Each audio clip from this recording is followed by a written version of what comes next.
आज बात करते हैं स्वच्छता पर। स्वच्छता पर सरकार ने भी अनेकों कदम उठाए हुए हैं ताकि हमारा देश स्वच्छ रहे, लोग रोग मुक्त रहे। तो आज इसी पे बात करते हैं, साफ सफाई से क्या लाभ हो सकता है, हम अपने घरों की सफाई क्यों करते हैं, स्वच्छता कितने प्रकार के होते हैं, सफाई का क्या अर्थ है। तो आज इसी के बारे में चर्चा करेंगे, तो बने रहिए हमारे साथ वीडियो के लास्ट तक। स्वच्छता स्वच्छता का हमारे दैनिक जीवन में विशेष महत्व है। इसके अभाव में घर तथा आसपास का वातावरण दूषित होता है। स्वस्थ रहने के लिए हमें अपनी व्यक्तिगत स्वच्छता, रहने के स्थान पर आसपास की स्वच्छता रखना बहुत ही आवश्यक है। कुछ लोग अपनी व्यक्तिगत स्वच्छता जैसे प्रतिदिन नहाना, कपड़े धोना, साफ सुथरे कपड़े पहनना आदि पर पर्याप्त ध्यान देते हैं, परंतु अपने घर तथा आसपास की सफाई पर ध्यान नहीं देते हैं। सफाई पर ध्यान न देने से विभिन्न प्रकार के कीटाणुओं की वृद्धि होती है। ये कीटाणु घर के खुशहाल जीवन को नष्ट कर देते हैं। अतः हमें स्वास्थ्य और खुशहाली के लिए घर तथा आसपास की सफाई व स्वच्छता पर ध्यान देना बहुत ही आवश्यक है। घर की स्वच्छता से तात्पर्य यह है कि घर में किसी प्रकार की गंदगी एवं कीटाणु न हो, घर की प्रत्येक वस्तु साफ तथा व्यवस्थित हो। इस प्रकार स्वच्छता घर की सुंदरता को स्थिर व सुव्यवस्थित रखती है। स्वच्छता से स्वास्थ्यवर्धक वातावरण का निर्माण होता है। अतः हम कह सकते हैं, सफाई का अर्थ गंदगी को दूर करना तथा प्रत्येक वस्तु को साफ, कीटाणु रहित तथा व्यवस्थित रखना ही है। अब बात करते हैं घर की स्वच्छता की आवश्यकता पर। तो इसके लिए एक कहानी के माध्यम से जानते हैं। दो दोस्त हैं, राज और रमा। तो रमा अपने घर की किस तरह सफाई करता है और राज किस तरह करता है, इस पे थोड़ा चर्चा करते हैं। राज घर में साफ सफाई कभी कभी करता है और रमा घर में प्रतिदिन सफाई करता है। फिर राज सफाई का कूड़ा घर के सामने डाल देता है और रमा कचरा कूड़ादान में फेंक देता है। राज कमरों में मकड़ी के जाले लगे हैं तथा बिस्तर में धूल जमी है तथा आसपास में सफाई की कमी से मक्खियाँ तथा मच्छर निवास कर रहे हैं। लेकिन रमा जो है घर तथा आसपास को प्रतिदिन साफ किया करता है। लेकिन फिर राज घर की सभी वस्तुएं अव्यवस्थित इधर उधर पड़े रहते हैं, लेकिन रमा जो है घर की प्रत्येक सामग्री तथा साफ तथा व्यवस्थित अपना रखता है। तो अब बात करते हैं आगे, आपके अनुसार किसका घर स्वच्छ है, आप मिलाकर देख सकते हैं और क्यों है इसके बारे में भी सोच सकते हैं। तो आपने देखा कि राज के घर तथा आसपास गंदगी है जो रोग फैलाने वाले कीटाणुओं को उत्पन्न करने में सहायक है। ये कीटाणु घर में खाने पीने की सामग्री तथा अन्य वस्तुओं पर भी बैठते हैं, जिससे स्वास्थ्य पर बुरा प्रभाव पड़ता है। रमा के घर तथा आसपास की सफाई होने के कारण घर में धूल तथा गंदगी नहीं है। घर स्वच्छ होने पर मक्खी तथा रोग फैलाने वाले कीटाणु घर में प्रवेश नहीं कर सकते, क्योंकि मक्खियाँ तथा कीटाणु गंदे स्थानों में वृद्धि करते हैं। अब आगे बात करते हैं, साफ सफाई से क्या हो सकता है।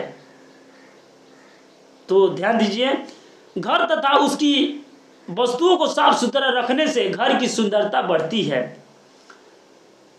घर तथा आसपास रखने से घर का वातावरण दूषित नहीं होता है। साफ सफाई के कारण कीटाणु नहीं पनपते हैं।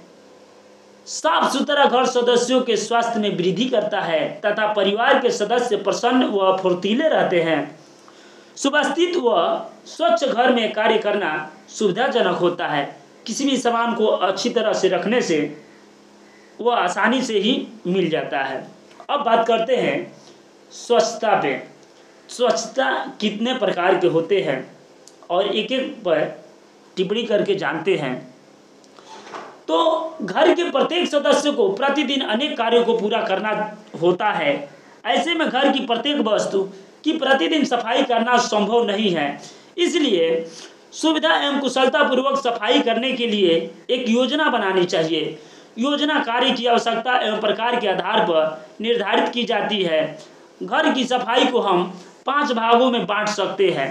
पहला, दैनिक स्वच्छता, यानी कि रोज रोज। दैनिक स्वच्छता का अर्थ प्रतिदिन की सफाई से है, जैसे घर के सभी कमरों एवं बरामदों में झाड़ू पोछा लगाना, कच्चे घरों में लिपाई करना, स्नान घर, शौचालय एवं आंगन की सफाई, रसोई कक्ष के बर्तनों की सफाई, सजावट की वस्तुओं को पोंछना, घर की नालियों को साफ करना तथा कपड़ों की सफाई करना आदि आता है। अब बात करते हैं नंबर 2, साप्ताहिक स्वच्छता पर। घर की साप्ताहिक स्वच्छता में हम उन कार्यों को ले लेते हैं जिन्हें हम दैनिक स्वच्छता के अंतर्गत पूरा नहीं कर सकते हैं, जैसे कमरों में लगे जाले साफ करना, खिड़की दरवाजे झाड़ कर पोंछना, बिस्तर के चादर एवं गिलाफ बदलना एवं साफ करना। अब बात करते हैं नंबर 3, मासिक स्वच्छता, यानी कि महीने में एक बार। मासिक सफाई व स्वच्छता में उन सभी स्थानों एवं वस्तुओं की सफाई करते हैं जिनकी सफाई प्रतिदिन एवं सप्ताह में नहीं हो पाती है। ऐसी सफाई महीने में एक बार अवश्य हो जानी चाहिए, जैसे कमरे के फर्नीचर, अलमारी तथा अन्य वस्तुओं को हटाकर सफाई करना, घरों के कपड़ों, मसालों तथा अनाज को धूप दिखा देना आदि आता है। अब बात करते हैं नंबर 4, वार्षिक स्वच्छता, यानी कि साल में कम से कम एक बार तो कर ही लेना चाहिए। घर की मरम्मत एवं पुताई, फर्नीचर, पलंग तथा चारपाई की मरम्मत, घर के बिकार एवं फालतू सामान को निकालना, टूटे फूटे सामान की मरम्मत करवाना आदि वार्षिक स्वच्छता के अंतर्गत आते हैं। अब है लास्ट और 5वां, आकस्मिक स्वच्छता, यानी कि जब हमारे पास कोई फंक्शन हो उस समय की बात करते हैं। ऋतु परिवर्तन तथा शादी विवाह के अवसर पर होने वाली सफाई इसके अंतर्गत आती है। अब बात करते हैं कि घरों पर साफ सफाई के साधन एवं उनका उपयोग करते हैं किस तरह। तो घर की साफ सफाई के लिए निम्नलिखित सामग्रियों की हमें ज़रूरत पड़ती है। तो पहला है सख्त झाड़ू, यानी कि जो कड़ा हो, इसका प्रयोग घर की धुलाई के लिए किया जाता है। नंबर 2, नरम झाड़ू, इसका प्रयोग कमरों, दीवारों तथा ईंट से बने फर्श को साफ करने में उपयोग किया जाता है। अब नंबर 3 है नरम ब्रश, इसका उपयोग फर्नीचर की सफाई, फर्नीचर में पॉलिश करने तथा बोतल आदि को साफ करने में प्रयोग करते हैं। अब नंबर 4, कपड़ा व झाड़न, इसकी सहायता से फर्नीचर तथा वस्तुओं को साफ किया जाता है।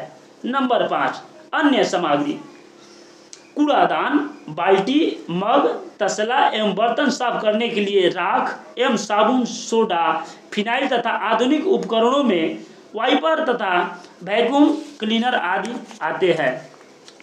अब आगे बात करते हैं घर के विभिन्न कक्षों की सफाई करने से क्या होता है। तो हमारे घर में बैठक कक्ष, अध्ययन कक्ष, शयन कक्ष, स्नान घर, रसोई घर, आंगन तथा बरामदे होते हैं। तो हमें प्रातःकाल उठकर इनके अंदर रखी वस्तुओं को मुलायम कपड़ों से पोंछकर व्यवस्थित करना चाहिए। बिस्तर को झाड़कर तह बनाकर उसकी स्थान पर रखना चाहिए। खाने एवं बनाने के बर्तनों को साफ करके रखना चाहिए। घूरे घर में प्रतिदिन झाड़ू एवं पोछा लगाना चाहिए, जिससे पूरा घर साफ सुथरा तथा व्यवस्थित रहे। अब आज की लास्ट जानकारी पे बात करते हैं। तो सार्वजनिक स्थानों की सफाई का महत्व, इसी पे आज बात करते हैं। तो सार्वजनिक स्थान का तात्पर्य ऐसे स्थान से है जहां पर प्रत्येक व्यक्ति बिना रोक टोक के आ जा सके। जैसे विद्यालय, धर्मशाला, नदी, तालाब व कुआं ऐसे जगह है। तो हमें इनकी स्वच्छता का भी ध्यान देना चाहिए। कुछ लोग अपने घर की सफाई पर विशेष ध्यान देते हैं, किंतु सार्वजनिक स्थानों की सफाई की उपेक्षा करते हैं। जैसे केला खाकर छिलका सड़क पर फेंक देना, सार्वजनिक भवन तथा रास्ते में थूकना, शौचालय आदि के पानी को बाहर सड़क पर निकालना, अपने घर की गंदगी एवं कूड़ा करकट को कूड़ेदान में न डालना, नाली या खुले स्थानों पर डाल देते हैं, जिससे सड़क एवं गलियों में गंदगी फैल जाती है। इस गंदगी से रोग फैलाने वाले कीटाणु हवा, पानी आदि के माध्यम से घर घर में पहुंचकर संक्रामक रोग फैलाते हैं। अतः इससे बचने के लिए हमें प्रतिदिन घर की सफाई के साथ साथ घर के कूड़ा करकट को ढक्कनदार कूड़ादान में डालना चाहिए। तो घर के आसपास तथा सार्वजनिक स्थानों में कीटाणु नाशक दवा डालनी चाहिए, जिससे कीटाणु न पनप सके। तो दोस्तों, ये थी आज स्वच्छता के बारे में जानकारियाँ जो आप लोगों के बीच प्रदान की गई। तो आगे धन्यवाद।